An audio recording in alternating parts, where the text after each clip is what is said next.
குறைய மட்டுமே பாக்குறவங்க. இவங்க எந்த ஒரு விஷயத்திலையும் நல்லதும் இருக்கும் கெட்டதும் இருக்கும். இவங்களுடைய நோக்கம் என்னன்னா குறைய பெரிதுபடுத்தி பேசுவாங்க.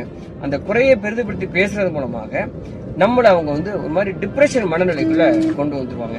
இந்த குறையை மட்டுமே பாக்குறவங்களை விட்டு நம்ம கண்டிப்பா விலகி போயே ஆகணும். அடுத்தது இன்னும் ரொம்ப முக்கியமானவங்க, இவங்க ரொம்ப ஒரு வித்தியாசமான மனநிலையில் உள்ளவங்க, கண்ட்ரோல் பண்றவங்க.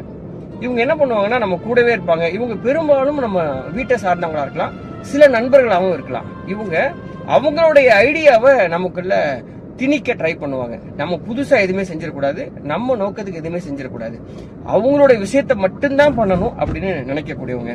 நீங்க ஒருவேளை அவங்களுக்கு அந்த கருத்தை மட்டும் பண்ணல அப்படின்னா உங்களுடைய மனசை உடைக்கிற மாதிரி பேசுவாங்க. இல்லைன்னா அந்த சூழலையே ஒரு மாதிரி ரொம்ப ஒரு நெகட்டிவா மாத்திடுவாங்க. இந்த மாதிரி கண்ட்ரோல் எடுக்கிறவங்க அவங்களுடைய வாழ்க்கையை அவங்களுடைய